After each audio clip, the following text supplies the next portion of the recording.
কুলাউড়ায় পানিবন্দী অসহায় মানুষের পাশে দাঁড়ান সাবেক এমপি নওয়াব আলী আব্বাস খান। মৌলভীবাজার জেলার কুলাউড়া উপজেলার বুকশিমল ইউনিয়নের বন্যাত্ম অসহায় মানুষের মধ্যে ত্রাণ বিতরণ করছেন মৌলভীবাজার ২ আসনের সাবেক জাতীয় সংসদ সদস্য নওয়াব আলী আব্বাস খান।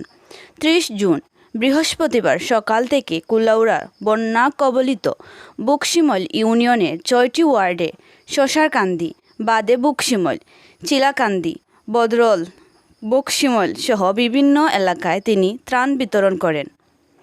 ত্রাণ বিতরণকালে উপস্থিত ছিলেন আব্দুল কাদির, পাখি মিয়া, শাহজাহান চৌধুরী, সাংবাদিক হাসান আল মাহমুদ রাজু, শেখ আলাউদ্দিন, তুফায়েল আহমদ, জুনেদ আহমদ, মামুন, আকসার আহমদ।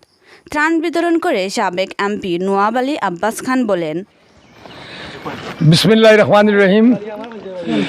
আমরা বর্তমানে বন্যা দুর্গত এবং পানিবন্দী পরিবারদের দেখতে এখন চিল্লারকান্দিতে এসেছি।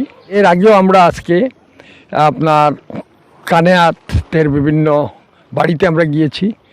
আমাদের সাধ্য অনুযায়ী, আমার সাধ্য অনুযায়ী আমি যতটুকু পেরেছি একটু সামান্য উপহার হিসাবে তাদেরকে কিছু খাদ্যদ্রব্য দিয়েছি।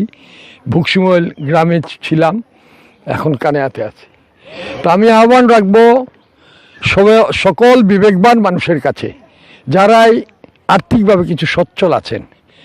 এখন আমাদের রাজনীতি করার কোনো সময় নেই, এখানে এই দরিদ্র জনগোষ্ঠীর পাশে এসে দাঁড়াতে হবে। আমাদের সকলকে মুক্ত হস্তে দান করতে হবে। আমরা এই জনগোষ্ঠীর মানুষকে যদি রক্ষা করতে পারি, এই অবস্থায় যদি তাদেরকে সামান্য সাহায্য করতে পারি, তাদের জন্য একটা বিরাট উপকার হবে।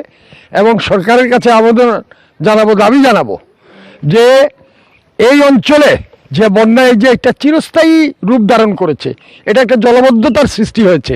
এই জলবদ্ধতা দূর করার জন্য একটা পরিকল্পনা নিতে হবে। কুশিয়ারা নদী খনন সহ এখানে যে প্রতিবন্ধকতা আছে, যেগুলো পানি সহজভাবে যাচ্ছে না, সেই ব্যবস্থা সরকারকে নিতে হবে। এবং অবিলম্বে শুধু যারা আজকে এফেক্টেড সেই জনগোষ্ঠীর জন্য আরও বেশি হারে ত্রাণের ব্যবস্থা করতে হবে। সরকারের কাছে দাবি জানাবো যে পুনর্বাসনের জন্য একটি মহাপরিকল্পনা গ্রহণ করতে হবে সরকারকে। এবং আমরা আমাদের অবস্থান থেকে যতটুকু পারি এই পরবর্তী যে ধাপ, সেই ধাপে যাতে এই দরিদ্র মানুষগুলোর যাতে পুনর্বাসনের জন্য একটা ব্যবস্থা আমরা নিব ইনশাল্লাহ।